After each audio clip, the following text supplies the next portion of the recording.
Olivetti itu membuat IM baru lagi. Tapi jujur, IM ini tuh banyak PR-nya. Ya, kenalin, ini dia Olivetti Dynabird Black. So, penasaran kayak apa? Langsung aja gue bahas. Let's go!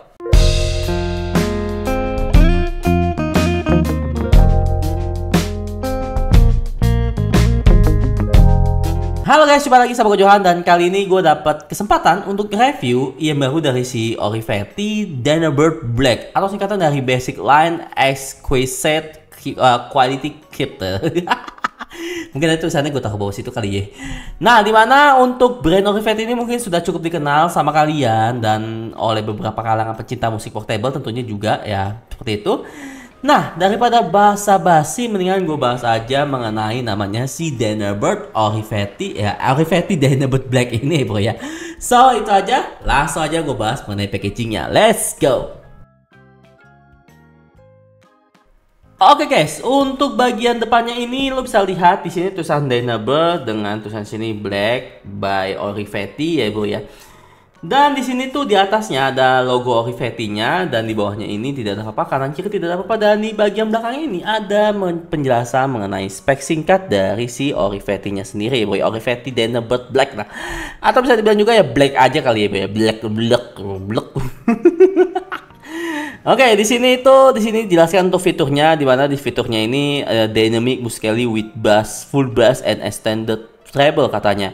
Dan di sini ada eksklusif BE coated 9,2 dynamic driver, solid CNC, milled aluminium cell body, ya kan, detachable cable with 2 pin connector. Kayaknya semua IM kalau yang IM sekarang tuh rata-rata begitu deh. Jadi kayak fiturnya apa gitu yang spesial ya kan. Oke, dan untuk dia punya spesifikasi di sini bakal kasih lihat, tuh bisa lihat. Untuk speknya ini dia menggunakan namanya single dynamic driver dengan impedansi 16 ohm dan frekuensi respon itu 10 sampai 20 kHz. Sensitivity itu 108 atau kurang lebih 3 desibel ya kan maksudnya tuh. Dan untuk konektornya dia memakai namanya 0,78 mm dual pin ya bro ya. Dan tentunya di sini itu dia dijelaskan mengenai packaging, dalamnya itu dapat apa aja sih bro, kayak dapat IM-nya tentunya, kabel, case ya kan ya bro ya, dapat namanya ear tips 2 jenis, dan ini tuh 2 tipsnya itu ada yang bullet shape sama ball shape ya bro. Ball shape itu mungkin bisa dibilang yang apa sih, yang bore yang gede kali, wide bore ya bro ya, dan tentunya ukurannya juga cukup oke tuh, ada yang XS, S, ML ya bro ya. Oke. Di sini kita buka dan di sini kita disambut oleh logo Olivetti-nya, dan di dalamnya lagi kita disambut dengan tulisan seperti ini bro ya. Basic Line Exquisite Quality Cap. Nah, ini tulisannya tuh. Nah, ini kenapa dibilangnya black ya bro ya. Nah, ini. Nah, tuh. Nah, kenapa tulisannya black ya bro ya? Karena ya seperti ini, lu bisa lihat tulisannya seperti itu bro. Oke, dan di dalamnya ini kita dapat case-nya, IM-nya. Nah, ini seperti ini Olivetti, dan ini adalah nyangkut. Nah, ini ada aksesorisnya. Yang pertama kita buka adalah aksesorisnya terlebih dahulu ya bro ya. Nah, ini seperti ini. Oke. Untuk aksesorisnya seperti yang sudah gue bilang di sini, kok nggak ada buku tuh? Yang nggak ada bukunya sih gue nggak tahu ya bro ya. Oke lah. Seperti yang gue sudah bilang, di sini ada yang wide bore sama yang biasa tuh, lo bisa lihat. Dan di sini ada yang ukuran XS sampai L gitu ya bro ya. Ada 2 jenis ear tips. Oke, cukup bagus menurut gua, walaupun dicampur jadi satu aja gitu dalam sini bro ya, nggak bisa gitu bro. Dan untuk namanya di sini itu dapat namanya lagi case dengan tulisan Olivetti. Dan di dalamnya lagi kita dapat namanya IM-nya dan jack protektornya bro ya, di sini kita taruh. Dan untuk bahan dalamnya ini tuh gue suka banget gitu, kayak bahannya halus gitu bro. Oke, seperti ini saja, standar sih sebenarnya. Standar sih bro, untuk bagian dia punya packaging ini sebenarnya nggak yang gimana apa bro ya, standar sumpah. Dan untuk bagian namanya dia punya packaging, di sini gue cuma bisa kasih skor nilai ya 7 dari 10 aja, karena jujur ini biasa aja ya bro ya. Dan lanjut gue bakal membahas mengenai namanya design and build quality. Let's go. Oke, untuk desain sih sebenarnya keren ya bro ya. Dia bukan yang tipikal universal yang kayak umumnya IM gitu, kayak memang futuristik gitu ya bro bentukannya. Lo bisa lihat di sini. Dan di sini tuh ada kayak logo Olivetti-nya, di sininya tuh logo Olivetti dan tulisan Dynabird di sini nih. Kalau tuh ini kecil banget sumpah. Nah, sini tulisan Dynabird sebenarnya, dan di sini itu ada tulisan namanya itu Black by Olivetti, dan di sini tuh ada grafir tulisan RL sebenarnya. Nanti di sini tuh dia nggak ketukar ya bro ya. Dan di bagian nozzle itu juga full kayak gini.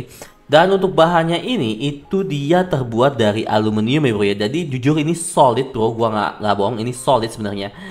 Untuk bagian dia punya ini sih gua nothing ini bro ya, nggak terlalu gimana banget, nggak terlalu namanya PR lah sebenarnya kalau yang sini lah. Dan untuk dia punya sidik jari juga, untuk dia punya finishing juga cukup cakep. Jadi gua inin jari-jari gua nih ya kan ya.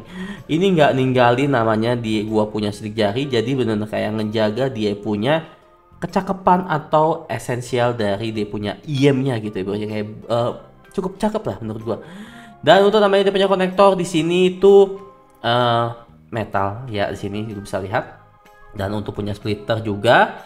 Dan untuk namanya dia punya housing di sini juga metal ya bro ya. Tapi sayangnya di sini dia bukan tipikal yang modular, jadinya nggak bisa dicopot gitu ya bro ya. Dan untuk bahan kabelnya ini, nah untuk bahan kabelnya ini, gua jujur ya bro ya, untuk bahan kabelnya ini itu tidak terlalu yang wow banget gitu, kayak kesannya biasa aja sih bro.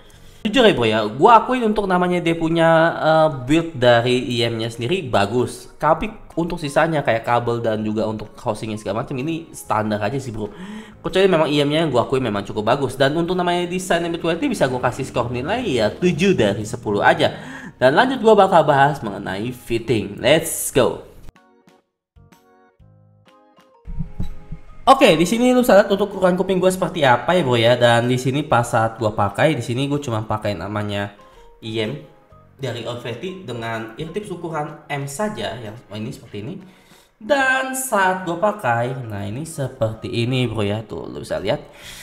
Jadi dia pakai single dynamic driver, tapi untuk dia punya fitting ini gue kayak ada kurang cukup nyaman sebenarnya, kayak makanya itu los miring gini.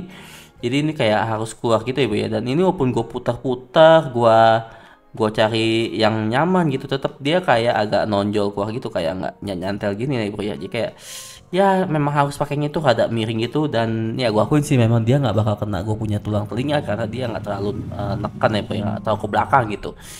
Dan ya tapi tentunya ini bukan tipikal fitting yang sangat nyaman bagi gua tidak terlalu, gua nggak bisa bilang ini nyaman, tapi gua nggak bisa bilang juga ini nggak enak ya bro, kayak standar aja, biasa aja.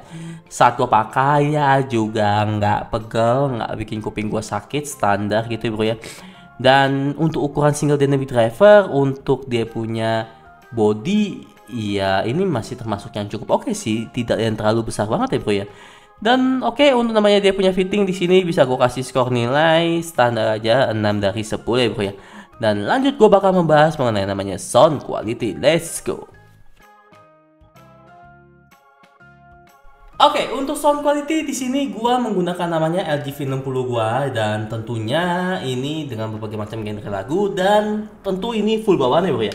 Eartips dari bawaannya, kabel bawaannya, semua bawaannya tanpa gue ganti sama sekali. Dan hasilnya adalah suara dari si Olivetti ini itu menurut gue pribadi adalah arah ke V-shape ya bro ya. Tapi V-shape yang cukup aneh menurut gue, karena sisi low yang dihasilkan itu sebenarnya nggak deep ya bro ya, atau dalam, cukup bumi punchy tapi nothing spesial ya bro ya. Kayak impactnya kurang sekali. Dan kesannya untuk sisi dia punya low ini kayak nggak ada namanya tekanannya gitu bro, nggak ada namanya deep atau apa sih, emang nggak deep sih, tapi kayak kurang impactnya yang tidak terlalu berasa, atau tidak ada namanya jiwanya lah kalau bisa dibilang. Dan jujur untuk namanya dia punya low-nya ini itu cuma bisa gue kasih skor nilai 6 dari 10 aja sih bro.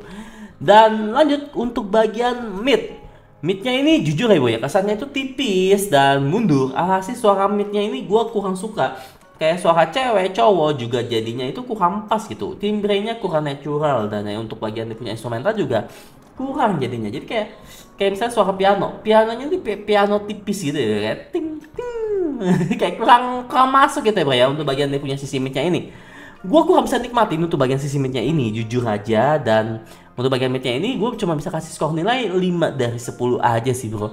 Dan untuk bagian high Hype-nya ini jujur kurang sih bro. Untuk ke sparkling atau ke yang treble banget gitu, atau yang ke bagian dia punya kalau lo dengerin suara simbal gitu, dia kayak kurang dapet aja ekornya.